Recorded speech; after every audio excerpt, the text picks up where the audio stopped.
deixe para amanhã o que você pode fazer hoje. Você já ouviu essa frase? Quem nunca, né? O Diálogos da Cidade de hoje falará sobre a procrastinação. Você sabe o que é? É você deixar as coisas para depois, em outro dia ou em cima da hora. Por que será que a gente faz isso, hein? Será que é sempre ruim? Nós vamos debater esses pontos de vista no programa de hoje. Então, para falar sobre este assunto, eu converso com a psicóloga Anita Pedreca e também o filósofo Vitor França. Sejam muito bem-vindos. Obrigado. Gente, a procrastinação é um hábito muito antigo do ser humano, desde que mundo é mundo, né? Procrastinação, se a gente for pegar a terminologia, né, o significado, eu acho que pode ficar assim, ó, protelar a ação ou protelação da atividade. É o sujeito que tem aí seus afazeres, suas obrigações, suas tarefas e sempre é colocado para o tempo futuro, né? E esse tempo futuro, ele nunca se torna presente, certo? Mas, sobretudo, assim, a questão que a gente fala procrastinação é lidar com o tempo, sobretudo prazo, cumprir prazos. Alguns funcionam na base da pressão, né? A gente vê muito assim pessoas que é a panela de pressão, funciona ali sob pressão, mas tem pessoas que nem sob pressão elas conseguem dar conta. Sim. Quer complementar alguma coisa? A procrastinação, ela está muito relacionada se a gente for olhar os primórdios ali do ser humano, desde quando a gente estava lá nas cavernas, o ser humano ele era muito acostumado a ir para caça. Então ele ia caçar e ele gostava de caçar e manter o necessário para aquele dia. Então ele usava mais o lado do cérebro que é o lado límbico, né? O cérebro que busca mais o prazer imediato. Então ele não usava, por exemplo, o lado do cérebro do córtex frontal, onde a gente usa o raciocínio, onde a gente precisa se programar para daqui 90 dias, por exemplo. Então o ser humano, nós evoluímos, saímos das cavernas, né? E existem regras, existem normas, a gente precisa trabalhar, a gente tem horário para cumprir. Então tem que lidar com toda essa questão da pressão e o ser humano usa como esse recurso ainda arcaico e instintivo o princípio do prazer. Então nós temos, né, me incluo nessa, muita dificuldade de lidar com as questões que a gente precisa fazer, que são questões que não trazem aquela sensação de prazer imediato. Então, por exemplo, todas as atividades que são atividades mais chatinhas, a gente tende a procrastinar mais. Então, por exemplo, todo ser humano gosta de sexo, gosta de comer, gosta de beber. Todas as atividades que propiciam um prazer mais rápido são atividades que a gente tende a buscar mais. Então, eu diria que a procrastinação, ela é uma tendência, ela é uma condição humana. Todos nós procrastinamos de uma forma ou de outra, uns procrastinam mais, outros menos. Em alguns momentos a gente procrastina e o ideal não é a gente negar essa condição humana, mas é a forma como a gente vai lidar com isso. Então, existem várias formas de procrastinar e a gente precisa compreender até que ponto que essa procrastinação está trazendo prejuízos, porque existe uma procrastinação aguda, de vez em quando eu procrastino algumas situações, existe a procrastinação que é a procrastinação crônica, que é o tipo da procrastinação que começa a trazer prejuízos para o convívio do indivíduo, para o trabalho e também para as pessoas que convivem com ele. Você falou num ponto que eu ia tocar agora, na procrastinação crônica, para a gente dar mais ênfase no assunto, o que ela seria de fato e o ambiente também que a pessoa ela está habituada, ele influencia o fato da pessoa procrastinar mais, menos? Sim, sim. É bem complexo a gente falar da procrastinação, é muito subjetivo na realidade, porque a gente precisa entender qual é a raiz da procrastinação. Primeiro, para a gente poder lidar com essa procrastinação, a gente precisa entender como que ela se constitui. Ou seja, ela pode ter um fundo patológico também, porque ela pode estar associada a alguma patologia. Por exemplo, a pessoa não faz porque ela tem preguiça. As pessoas normalmente associam a procrastinação à preguiça, né? Então, não é só preguiça, ou então porque ela tem alguma dificuldade específica de se organizar, mas pode estar associada a algum transtorno mental, como, por exemplo, transtorno obsessivo compulsiva, onde a pessoa entra num ritual de toque, ela não consegue fazer aquilo que é programado, aquilo que é planejado, levar uma rotina normal. Ela pode estar associada a uma depressão, onde a pessoa não tem energia, ela não tem, ela não consegue fazer coisas básicas como a higiene pessoal e coisas básicas do dia a dia ela não consegue fazer. Então, também não está só associado ao não querer. Pode estar associado a um déficit de aprendizado, enfim.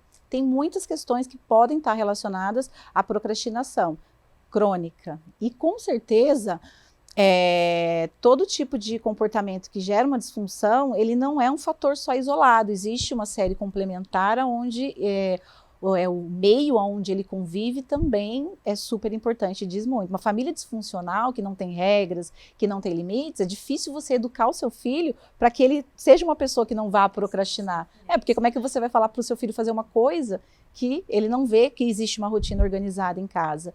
Então, com certeza, a procrastinação, a crônica, existe toda uma série complementar, pode estar associada a algumas patologias. Existe essa série complementar também, o fator convívio. É legal o que a Lenita falou, né, Vitor? Porque que a procrastinação é muito mais complexa, né? Envolve vários fatores, porque ela é muito julgada também, né? A pessoa procrastina e tudo mais, ela é vista com maus olhos. Mas a gente precisa dessa informação, falar mais sobre este assunto, para saber que ela é muito mais complexa que isso, né? Eu achei interessante a retomada histórica que ela fez, porque você usou um termo aí que é o princípio de prazer, né? O que vai dar mais prazer para mim? Estudar para o vestibular, estudar para o concurso, entregar esses e-mails, fazer essa pauta, ou ficar deitado no sofá assistindo alguma coisa, mesmo que tenha lá a pendência, né, daquela obrigação a ser cumprida. Algo apitando no ouvido, né, muitas vezes, não está em paz, mas vai procrastinando. Exatamente. Ela pegou lá desde tempos pré-históricos e hoje a gente se fala da vida civilizada. Da vida em sociedade, não mais uma vida em comunidade tão primitiva, rústica, rupestre, como era lá no tempo das cavernas. E hoje, o crivo assim, de se viver uma vida civilizada e viver em sociedade não é o princípio do prazer, é o princípio da realidade, que ela corta, né, as chances de prazer. Uma cisão. Isso, uma cisão, adia, né, faz um adiamento aí da sensação de prazer, porque você tem outras coisas para dar conta, para poder viver em civilização, tá certo? Então, assim, eu acho que é nesse sentido, né, da gente ver hoje, assim, o que a sociedade nos cobra, né, porque, assim, pegando aí os estudos sobre a procrastinação, eles são bem antigos, né, se você pega Ziegfeld lá em 1923, Epstein já no ano 2000, Jacques Lamillère em 2010 escreveu um artigo aí bem famoso que nos orientamos por ele aí. O próprio Freud, né, talvez mal-estar na civilização. Com certeza, né, e tem uma questão de narcisismo também aí. Sim. Na procrastinação. Então, assim, a questão é essa, né, que a sociedade tem nos cobrado hoje, está cobrando menos para a gente ficar adiando, são poucas coisas que a gente tem que dar conta e por isso deixa para depois. Não é bem assim, né, é o contrário, certo? Eu acho que a gente tem uma sociedade hoje que cobra muito, e cobra sobretudo o quê? Felicidade 24 horas por dia. É uma cobrança cruel, né? Assim. É uma cobrança, assim, bárbara. Não é civilizada, é uma cobrança bárbara. E o Freud já falava, a sociedade nos cobra como se nós fôssemos feitos de ferro, mas a gente é feito de carne e osso, né? E não dá conta dessa cobrança. A gente fica o dia inteiro correndo atrás das obrigações. E assim, ó, felicidade 24 horas por dia é o quê? Frustração. Eu e você entendemos isso. Que não existe, né? Mas a questão que coloca pra gente é não ter frustração. É ser produtivo, comprar, consumir, para evitar fracasso, para evitar frustração, para evitar a sensação de angústia, né? E o interessante que eu acho é o seguinte, que isso é preparado desde a gestação hoje em dia. Uma coisa incrível, né? A gestante está esperando um filho, certo? E o que ela faz para ele já nascer com bem-estar, já nascer preparado, potencializado, estruturado para evitar os golpes da vida? é uma dieta muito bem regrada para gestante, são exercícios físicos e assim, pasme, né? O parto Agora, perfeito, ensaio fotográfico perfeito. Isso, mas... Casamento perfeito. Isso, e né? pasme, né? Você tem técnicas sendo empregadas nos Estados Unidos que é chamado efeito Mozart, né? Que é a mãe pegar aquele fone de ouvido mais volumoso, né? Assim, e colocar na barriga para o filho ouvir Mozart, porque existem estudos de que aquilo induziriam ao indivíduo saudável, preparado para a vida em sociedade, né? Uma loucura, né? Então, Até onde né? vai? Mas tudo isso para o quê? Não, eu quero que meu filho seja feliz sobretudo. Não importa o que ele vai escolher de carreira, não importa se ele vai fazer faculdade, não importa. Eu quero que ele seja feliz, eu quero blindá-lo contra esse mundo É o filho cruel. idealizado, que é um filho idealizado que não existe. Que aí já coloca uma pressão, né? O sujeito não Muito existe, cedo. porque ele já existe na idealização da mãe. É muito sério. Exatamente. É importante, claro, o filho se sentir desejado de alguma forma. Seja, né, o nome do avô, seja o nome do pai no final júnior, né, como se fazia muito, ou com uma profissão, um presente valioso. É importante ele se sentir desejado, né? Mas assim, isso de ficar blindando, colocando o sujeito numa bolha para protegê-lo contra as cobranças do mundo, isso é complicado, né? E é o que eu falei. Hoje em dia você tem muita cobrança, tá? Hoje em dia, e aí os pacientes eles atestam isso pra gente, não existe mais uma diferença entre vida pessoal e profissional. Não tem mais. Você está sempre disposto ao trabalho, né? Porque hoje você tem aplicativo, você tem N aplicativos que as empresas usam, e assim, o sujeito até foi lá, bateu o cartão de saída, né, do expediente dele, mas chega em casa tem várias outras pendências, entendeu? E aí você tem ali toda uma pressão para dar conta, né? E então é isso que é interessante. Você nunca teve uma sociedade que coloca uma sobrecarga sobre um indivíduo tão grande, e a procrastinação ela tá tão curiosa hoje, porque cada vez com mais obrigações, com esse excesso, as pessoas elas não estão dando conta e não estão vendo mais, não estão tendo energia, ânimo, afago mais para poder dar conta da demanda que é colocada para a gente hoje, nos nossos ombros hoje. Sim. E aí você entra, tem uma parte que você pediu para a gente abordar também, que fala sobre a procrastinação de vingança. Uhum. Então, a gente entra nesse aspecto da procrastinação. Existem tipos de procrastinação, né? E essa procrastinação de vingança vem muito disso que você fala, que é a questão de não existe tempo, não existe mais aquela leveza na vida. As pessoas, ora, elas estão projetando no passado, ou ora, elas estão vivendo o passado, ancoradas no passado, ou ora, elas estão projetando o que elas vão fazer no futuro. Nunca né? o presente, nunca o hoje. presente não existe, né? Então é muito trabalho, é muita cobrança. Eu acredito que a pandemia veio como um histórico, né? Existe um pós-pandemia de pessoas mais adoecidas e as redes sociais, as mídias têm um papel, né, nisso. Pesam bastante. Pesam bastante porque as pessoas ficam... entra nessa questão, né? O procrastinador que não tem... A pessoa fica o dia inteiro trabalhando, né? Então ela chega em casa e é excesso de trabalho, excesso de informação. Ela quer, em casa, ela sacrifica o horário dela de sono para poder ter um pouco mais de prazer. Onde ela vai dormir tarde, onde ela não dorme bem, onde ela vai assistir uma série...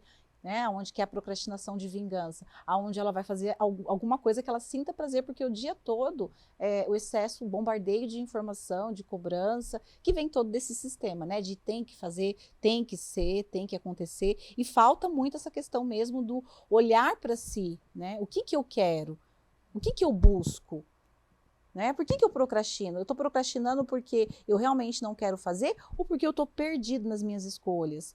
Porque a maioria das escolhas são escolhas inconscientes. Ou seja, inconscientes. Eu faço por projeção de um pai, porque existe um glamour com relação àquilo, porque eu vou ser bem-sucedido, porque eu vou ser reconhecido, mas será que realmente é aquilo que eu quero? Então eu faço uma escolha inconsciente e passo uma vida procrastinando situações que eu nem queria talvez estar vivendo, né? Então é interessante esse aspecto, porque realmente fala de todo esse bombardeio de informações, e aí começam as comparações, porque as pessoas, além de você ter um excesso de trabalho, que eu vejo muito em consultório, você tem um excesso de trabalho e você não consegue ter um tempo de qualidade com você, um tempo em que você vai olhar ali quais são as minhas emoções, quais são os meus sentimentos, o que eu quero. Cuidar, né? As Olhar pessoas si. acordam já ligadas, né? Já acorda. Eu costumo dizer, eu acordo pela manhã, nem sempre foi assim. Isso é uma questão que eu faço agora. Eu acordo pela manhã, eu tenho meu despertar consciente que eu falo, eu acordo, faço a minha respiração. Primeiro eu vou acordar o meu corpo, eu vou respirar, eu faço meu alongamento, eu tomo minha água, eu faço uma série de coisas, tomo meu café, depois eu pego o celular. As pessoas acordam. Ao contrário, a primeira coisa, né? Tá ali do lado da cama. Quando você pega aquele celular, você cai num mundo que você não tem noção, porque aquele mundo, ele já é todo... todas as redes sociais hoje em dia, por isso que eu falo que é muito sério isso, é um assunto muito sério. Existe todo um estudo estratégico para... existem coisas assim altamente hipnóticas para você não conseguir sair mais, porque as pessoas entram ali e ficam hipnotizadas ali olhando as informações, e aquelas informações atingem, são gatilhos para atingir emoções, sentimentos inconscientes, e você vê que muitas pessoas procrastinam justamente por isso, por ficar muito tempo preso a redes sociais. E aí vem uma série de outras coisas, um leque de outras coisas, comparações, porque daí tem a vida perfeita, exatamente. Tem a pessoa que mora numa mansão de frente para o mar, que dirige um carro banco, não tenho nada contra quem tem um carro de banco de couro caramelo, não é nada disso, mas é que o que as pessoas fazem para vender uma imagem daquilo que não é, né? E que muitas pessoas compram, né? E se a pessoa já não está bem, já acha que não faz nada, já está procrastinando, já vai afetar, né? Porque a procrastinação ela tem um ciclo, né? Você não faz, ela pode ser uma procrastinação porque existe uma patologia associada, mas ela tem um ciclo também. Muitas vezes a pessoa não sabe o que ela quer, ela está se sentindo insegura, ela tem medo, então vai para o ciclo da procrastinação. Eu tenho medo, né? Aí o medo faz com que eu não me sinta capaz de fazer algo. Esse eu não me sinto capaz, eu acabo me bloqueando, o bloqueando faz com que eu procrastino, depois eu me sinto culpada porque eu procrastinei, essa culpa faz com que eu me sinta ansioso, e essa ansiedade faz com que eu me sinta deprimido. Então, é um ciclo vicioso da procrastinação, e muitas vezes a pessoa entra num limbo que eu falo que ela não consegue sair daquilo sozinha, é o momento que ela precisa procurar ajuda, porque ela está no ciclo da procrastinação que vai se alimentando. Sim, aí não consegue fazer as próprias coisas direito, não consegue fazer né? as pequenas coisas. Sim, perfeito. Bom, o bate-papo tá bem interessante, né? A gente vai então para a nossa primeira pausa de hoje, mas fiquem com a gente porque voltamos já.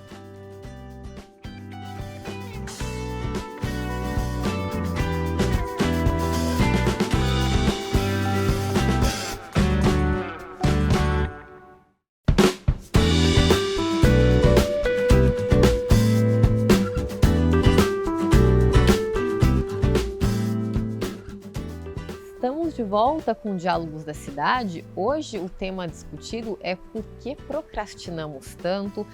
Bom, a gente no primeiro bloco falamos de alguns termos, né? Para a gente continuar essa discussão, queria começar com outro, a procrastinação estruturada. O que de fato seria isso? Vou começar, Anitta, Vitor? Pode ser. A procrastinação estruturada, eu percebo que ela é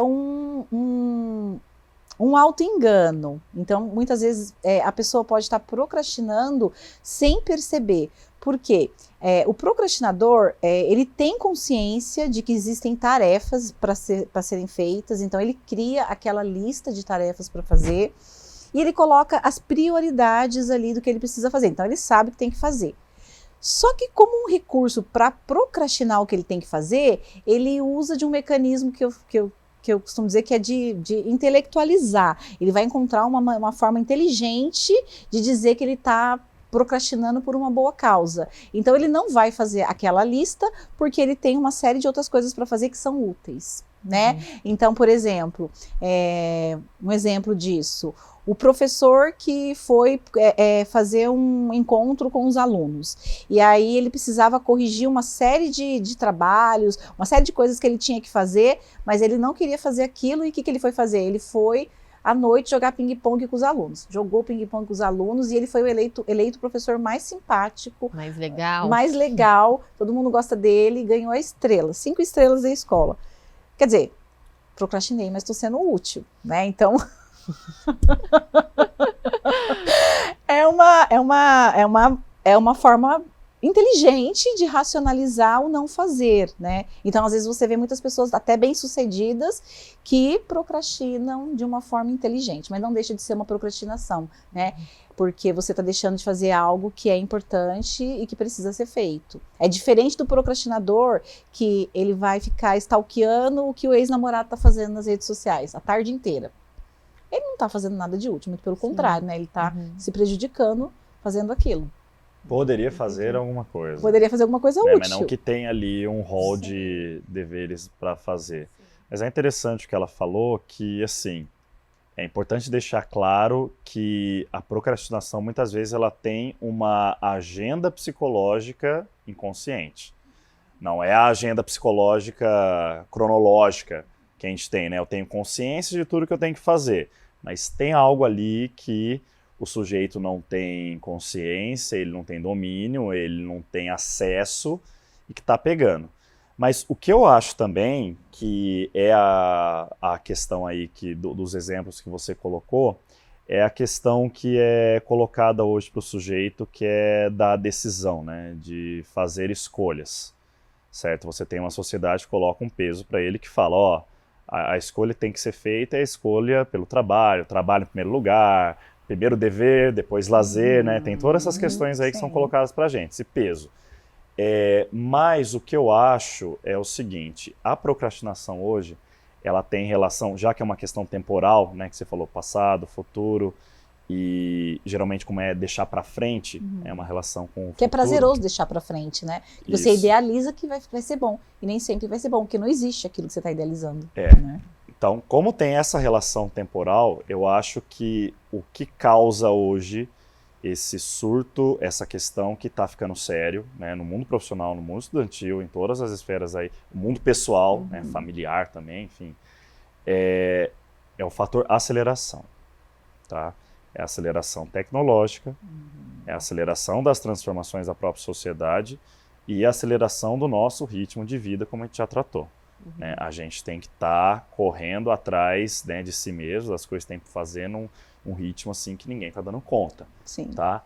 Mas o fator digital, eu acho, dessa aceleração tecnológica, tá colocando para a gente um dilema muito grande e que está incidindo na nossa capacidade de fazer escolhas. Tá? Vamos lá. Vocês... Provavelmente a gente tinha em casa quantas televisões?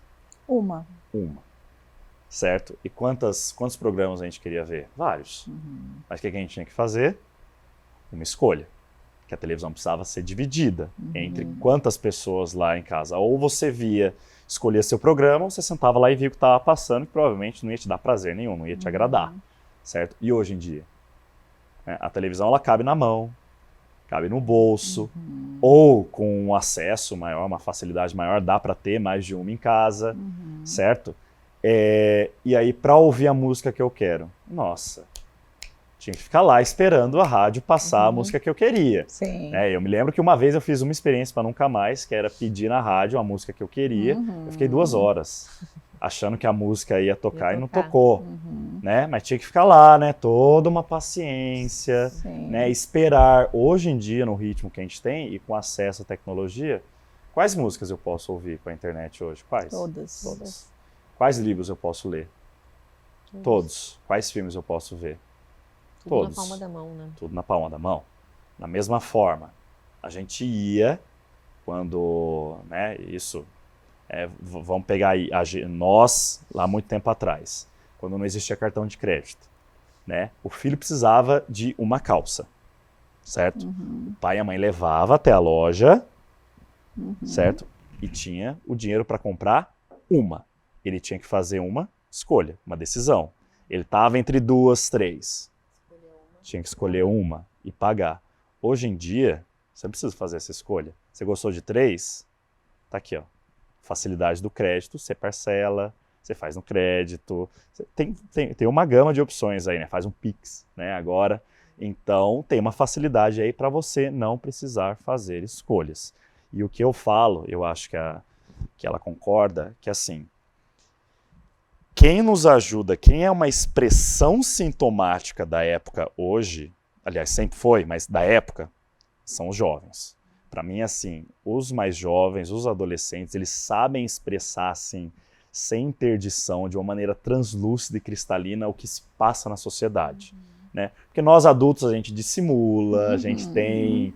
Né, verniz social. Isso, tem toda uma tintura que tem que dar conta, né? Umas responsabilidades que o adolescente não tem. Então ele pode falar sem os crivos, né? Então, assim, você falou da pandemia, né? A gente sempre fala que pandemia, em todas as esferas, relacionamento, esfera acadêmica, estudantil, esfera profissional, ela foi assim, ou uma tsunami ou uma bomba atômica, né? São esses dois exemplos. É começar do zero, muita coisa, certo? E o que a gente vê dos jovens hoje, e é uma coisa assim que até assusta, né? O tanto de sensação de ansiedade, a tal da crise de ansiedade, né? Eu atuo como professor também, e isso é uma coisa assim, diária quase, né? Corriqueira. Né? E tentativa de suicídio. Ideação suicida e passagem ao ato também. Infelizmente eu passei por rupturas de alunos que passaram ao ato nos últimos 2 anos, certo? E assim, o que está acontecendo? Que está deixando essa fragilidade e está fazendo com que os jovens, assim, coisas pequenas, tarefas pequenas, eles procrastinem. Né? E é muito interessante isso que você está falando, porque voltando lá para as cavernas, a gente tem o nosso cérebro reptiliano, né? O nosso lado límbico. A gente tem essa busca do princípio do prazer constante. É a nossa condição humana. Por isso que as pessoas ficam, sextou, né? E chega assim, putz, segunda-feira, porque as pessoas buscam o princípio do prazer. E como que nós estamos sendo estimulados na atualidade, né? A gente tem um campo de infinitas possibilidades e você fica com a sensação de estar perdendo algo, ou você fica com aquela sensação de estar deixando de viver algo, porque são muitas possibilidades para a sua mente.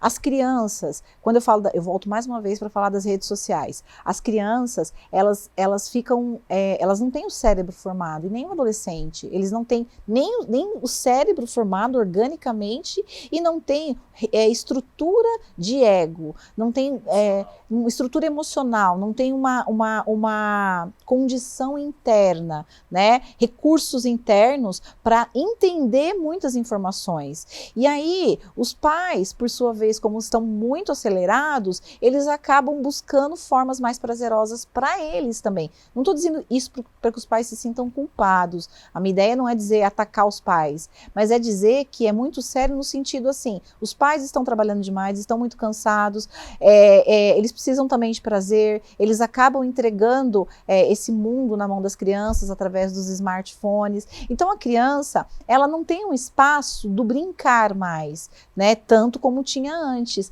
das brincadeiras mesmo de brincar na rua, de sentar, jogar um jogo, né? Elas ficam ali, então, o que acontece? As informações que são fornecidas, por exemplo, TikTok, são informações que acessam um lado do nosso cérebro, qual? Límbico, prazer, informação rápida, engraçada e gostosinha. Você não precisa pensar muito. O Instagram, se você faz um post mais comprido, ninguém vai ler, porque as pessoas querem coisa rápida, engraçada e fácil. Por quê? Porque elas querem buscar o psi. Imagine isso para uma criança, é a ausência para um adolescente, quando você entra nesse campo da frustração e da crise de ansiedade. Por quê? Desenvolver tolerância à contrariedade não existe, porque existe facilitação de tudo muito rápido, tudo muito fácil. Então... Geração micro-ondas. Exatamente. Né? Não existe frustração. O seu filho precisa ser frustrado. Ele precisa escutar não. Ele precisa lidar com isso, ele precisa desenvolver, porque senão ele vai estar sendo primitivo, condicionado a ser primitivo. E aí a gente entra com a questão que fala da inteligência emocional, né? Como que a gente pode lidar com isso, com tudo, com a procrastinação? Primeiro, entender quais são os fatores, é muito subjetivo, né? Qual procrastinador você é? O que te leva a uma procrastinação? Está relacionada a alguma patologia, né? E aí depois você vai tentar lidar com a procrastinação, tentando entender realmente quais são os mecanismos que fizeram com que você adoecesse, né? Então, a questão da frustração é uma questão que quanto mais eu tenho frustração, aí a gente entra na questão da inteligência emocional. Para eu lidar com a frustração, eu preciso saber, e com a procrastinação, eu preciso usar a razão e a emoção.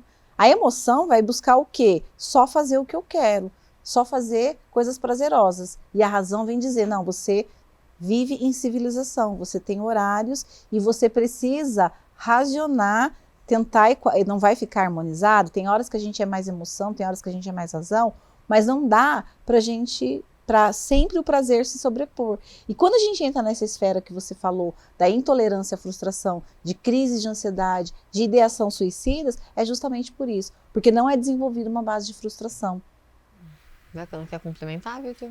Eu acho que assim, isso leva aquilo lá, né? Uma frase própria da psicanálise que é todo excesso oculta uma falta, certo? E a gente vê isso, e assim, também não querendo culpar, né, a criação, os responsáveis, o pai e a mãe, mas o que a gente vê e que leva a esse fator é assim, ó, hoje em dia o que norteia o sujeito? Qual que é o norte, qual que é a bússola, uma orientação radical para ele?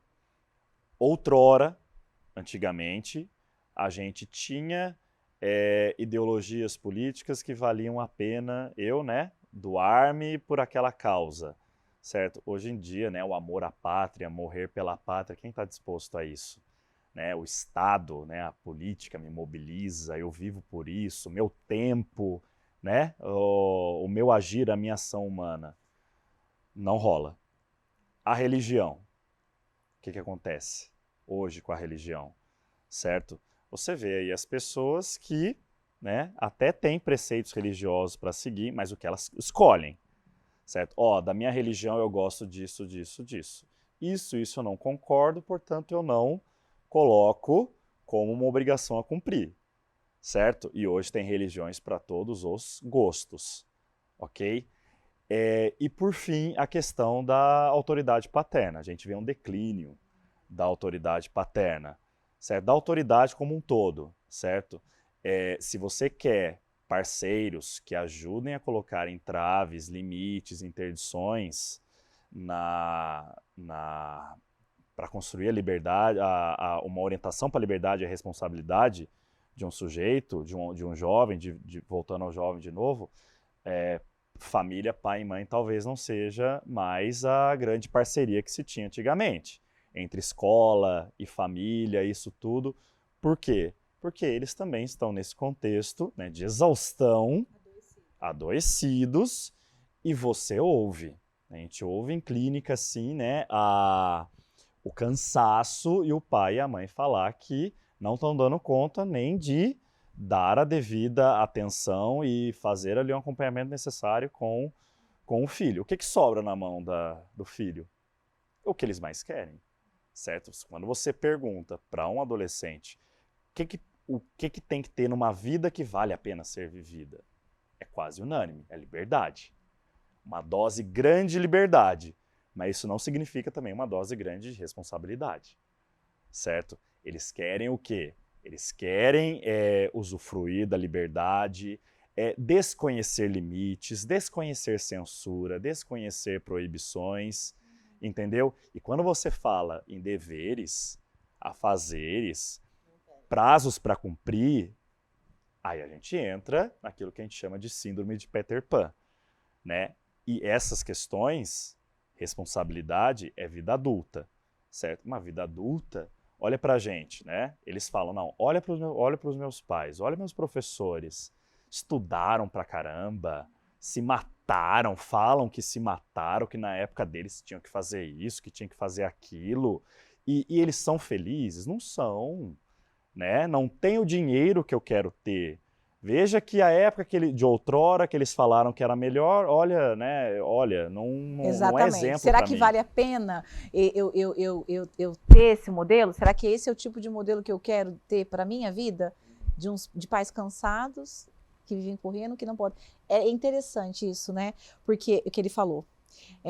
A procrastinação, ela pode ser consciente ou inconsciente. Ou seja, é como se fosse, como a maioria dos nossos conflitos, das nossas dores. Imagina que a nossa mente ela tem um campo obscuro que é do inconsciente.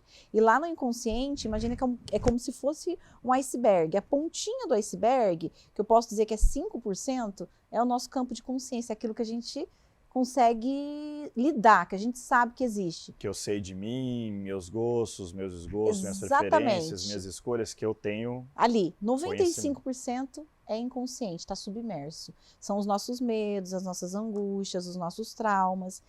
Então, procrastinar pode estar relacionado a esse conteúdo inconsciente. Exemplo, eu não, obviamente a gente preserva nome, mas um exemplo de uma pessoa que procrastinou a vida inteira com relação ao trabalho. Né? E por que ela procrastinava? A gente teve que investigar questões fisiológicas, vamos fazer um exame para ver se tem algum déficit de atenção também, e fomos trabalhando em terapia, fortalecendo o ego, tentando fazer várias técnicas para ele poder se organizar, e a gente percebia que não ia, fomos para o campo inconsciente e acessamos uma memória onde o pai trabalhava muito. Então, esse pai trabalhava muito e tinha muito pouco tempo com ele. Então, esse muito pouco tempo com ele, esse pai ficou muito rico, eles tinham muito dinheiro, podia propiciar tudo, só que esse pai, do mesmo jeito que ele ficou rico muito tempo, ele acabou perdendo tudo. Então, para ele, o trabalho, inconscientemente, estava associado a abrir mão do afeto, a não ter companhia, a medo de perder. Um lado negativo. Inconscientemente, ele estava procrastinando muitas coisas por essas emoções e sentimentos inconscientes. Então, muito mais profundo, né? Muito mais profundo. Por isso que através do autoconhecimento, você consegue entender quais são os fatores que fazem com que você procrastine, para você não se culpar tanto, não achar que é só preguiça, não achar que, poxa, eu estou procrastinando porque eu não quero, e aí você escuta muito, isso aí acaba com a autoestima, você escuta, você não tem força de vontade, você não vai ganhar o que a gente falou de ser muito, é a questão muito mais ampla do que isso, né? Tá muito mais complexa. Sim. Vocês falaram do autoconhecimento, eu vou chamar um intervalo que o nosso tempo está no limite, mas daqui a pouco a gente volta para falar mais sobre o autoconhecimento, que é um fator muito importante também. Fique com a gente que a gente volta já já.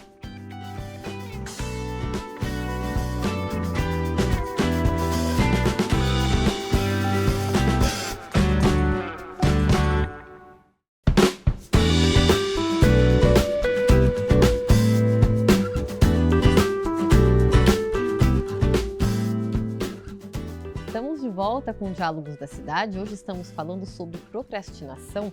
Eu estou recebendo, então, a psicóloga Anita Pedreca e também o filósofo Vitor França. A gente terminou o bloco 2 falando um pouquinho de autoconhecimento. Eu acho que esse é o caminho mesmo, né, Vitor? Tem a questão do autoconhecimento, mas assim, eu acho que também existe um outro fator, que é diametralmente oposto, que talvez seja uma proposta interessante para o sujeito, que é o desconhecimento, tá? Quando ela falou, por exemplo, da estrutura psíquica, né, entre consciente e inconsciente, você passar por um processo para acessar indiretamente o seu inconsciente, ele, como é a parte submersa do iceberg, que é a comparação que você fez, portanto não é conhecimento. Conhecimento é ali os 5%. Né? Bom, conhecer-se é conhecer o que está ali, o que, né, o dia a dia, a partir do que eu falo, a partir do que eu faço, certo? Agora, a gente consegue tocar uma porção que ela é colossal no nosso psiquismo a partir do quê? Das palavras que trocamos, dos enganos que cometemos, dos lapsos que às vezes acontecem, entendeu? E tudo isso é o quê? Desconhecimento. Né? A pessoa fala, não, eu sou um sujeito que procrastina, no sentido de eu ganhar uma habilidade para falar em público, para mim é uma coisa complicada por conta disso, disso e disso. Mas assim, às vezes você, num processo, num acompanhamento, você vai ver que o que está pegando ali, na verdade, é o quê? É um pavor de ganhar autonomia. Não é nada, tem ali uma dificuldade de falar em público, mas o que está pulsando ali por trás, certo? Sempre tem algo ali, né, a ponta submersa oculta do iceberg que é o grande parâmetro que mobiliza a ação humana, certo? Então eu acho que tem esse fator, certo?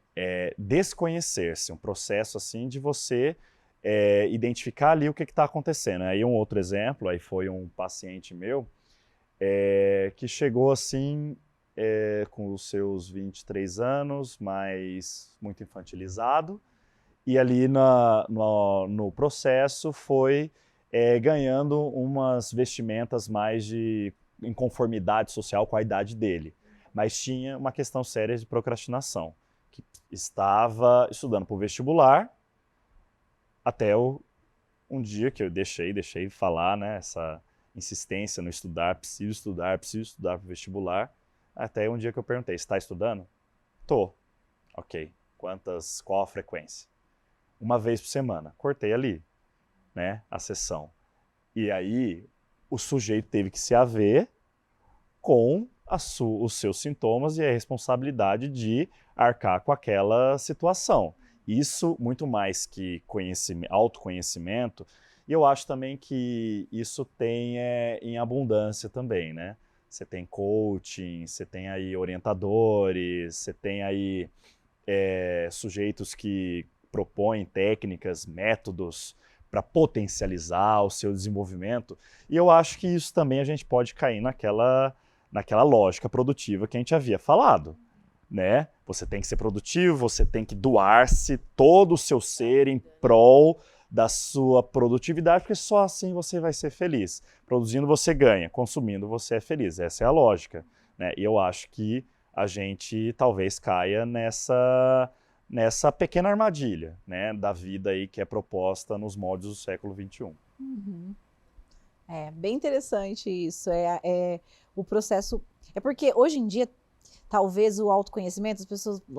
Que saco, todo mundo fala a mesma coisa, né? Acabou virando muito clichêzão, né? Autoconhecimento é a principal ferramenta para você fazer. E aí foram surgindo vários gurus, coaches. Gente, eu falo mesmo, eu acho que assim, algumas coisas absurdas. Por exemplo, eu vou atravessar o fogo e vou ser feliz, vou virar outra pessoa. Todo o processo de mudança, ele é lento, gradual e contínuo para que ele seja... Não é um final de semana. Não é um final de semana, para que ele seja consolidado, né?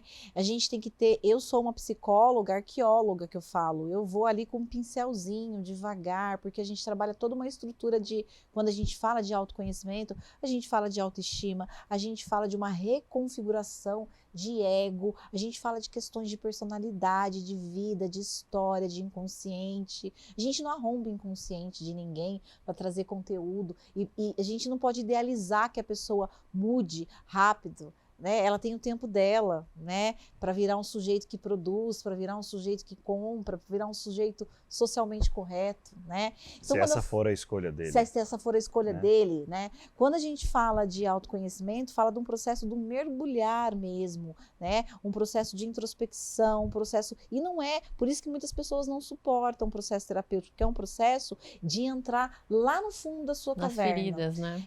Eu falo que o processo terapêutico do autoconhecimento... Imagina que você está entrando...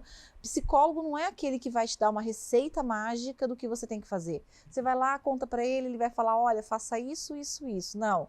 O psicólogo, ele vai entrar, imagine a terapia como se você estivesse entrando numa caverna escura.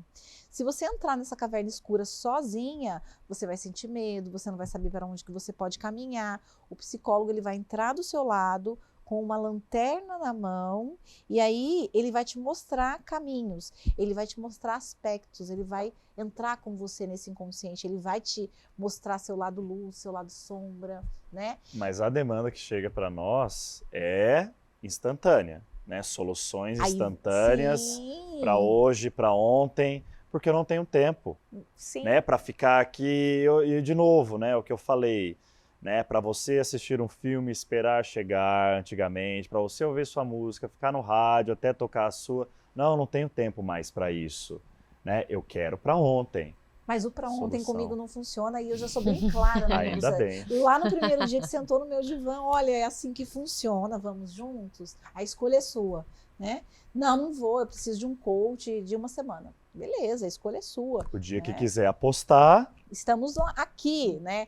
Então, o processo de autoconhecimento é um processo de desconstrução, é um processo de reconstrução, de ressignificação. E aí, por isso que a gente atrela o autoconhecimento à procrastinação. Porque talvez eu esteja procrastinando aquilo que eu não sou, aquilo que eu não quero ser, aquilo que eu não tenho vontade, aquilo que eu não sei se eu quero. Eu esteja, por isso, para que eu existo? O que eu estou fazendo aqui? Quais foram minhas escolhas até hoje? Né? Então, a partir do momento que eu costumo falar que é assim, se eu não tenho consciência da minha condição, eu não consigo lidar com aquilo que eu não tenho consciência. Se eu não tenho consciência, eu não tenho competência. Aí eu vou para o processo terapêutico de autoconhecimento. Aí eu começo a trazer esses conteúdos inconscientes a nível de consciência e ir elaborando. Aí, a partir do momento que eu trago a nível de consciência, eu vou saber lidar com aquilo? Não, por isso que eu falo que é demorado. Eu vou ser consciente, mas eu ainda vou estar me descobrindo, quem sou eu? Aí é um tempo de terapia. Depois, com o tempo, você vai ser consciente e competente. Mas como a vida é cíclica e nós somos seres humanos evolutivos, esse processo é para a vida. A gente vai estar sempre nesse processo porque 100% consciente não existe na condição humana. Existe quem? Pessoas que passaram por aqui, talvez, né?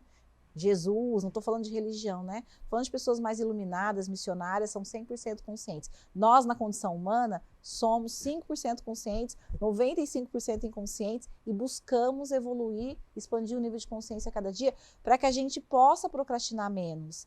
E um mantra que eu tenho é, a partir do momento que eu tenho autoconhecimento, aí eu consigo ter um planejamento, aí eu consigo colocar ação, né? O que eu faço para deixar de procrastinar? Autoconhecimento, planejamento e ação. Aí eu vou saber para onde eu estou indo, né? Eu entrei na minha caverna, eu vi o que eu quero, o que eu não quero. Aí eu vou seguir mais de uma forma mais madura, de uma forma mais segura, de uma forma mais tranquila, né?